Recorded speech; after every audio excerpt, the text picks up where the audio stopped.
સ્વામિનારાયણ દેવની જય. કૃતે યજ્ઞાયતો વિષ્ણુ ત્રેતાયમ યજતો મકૈહિ દ્વાપરે પરિચર્યાયમ કલૌ તદ હરિ કીર્તના. કૃતે યજ્ઞાયતો વિષ્ણુ. કૃતયુગ એટલે સતયુગ. સતયુગની અંદર ઘર સંસાર છોડી વનમાં જાય અને ધ્યાન લગાવીને ભગવાનનું સાધના કરે, સમાધિ સ્થિતિ સુધી પહોંચી જાય અને એને જે ફળની પ્રાપ્તિ થાય. ત્રેતાયમ યજતો મકૈહિ. ત્રેતા યુગની અંદર જે દ્રવ્ય યજ્ઞ ગયા ને, કરોડોના ખર્ચા કરી આખી ધરતીને યજ્ઞથી ભરી નાખે. એક પગ દેવા જેટલી જમીન બાકી ના રહે કે જ્યાં યજ્ઞ ના કરાવ્યો, આટલા યજ્ઞ કરે. દ્વાપરે પરિચર્યાયમ. દ્વાપર યુગની અંદર મોટા મોટા રાજોપચારો કરે, ષોડશોપચાર કરે, ભગવાનની પૂજાઓ કરે.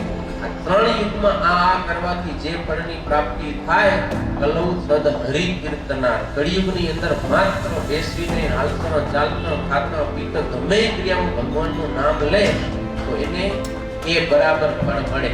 આપણે આખી ધરતી પર યજ્ઞ કરાવીએ છીએ, એક નથી કરાવ્યો છે, કરાવ્યા એક યજ્ઞ નથી કરાવી હતી.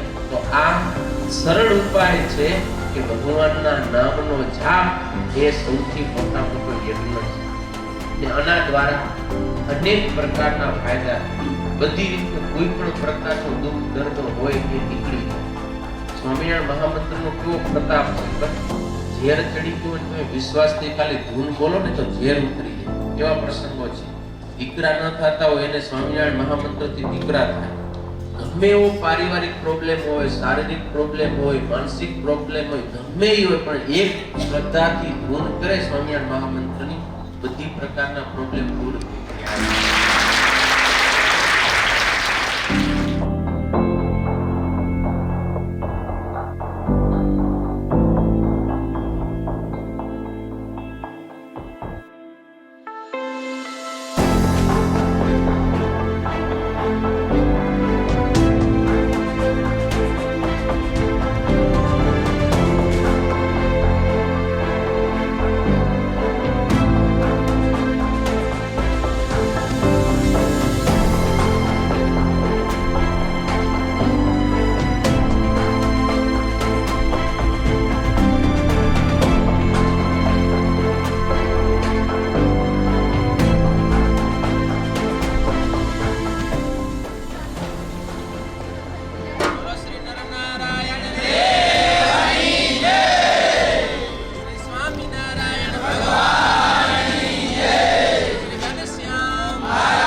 જો તમને આ વિડીયો પસંદ હોય તો લાઈક કરો, શેર કરો, કમેન્ટ કરો અને સબસ્ક્રાઈબ કરો.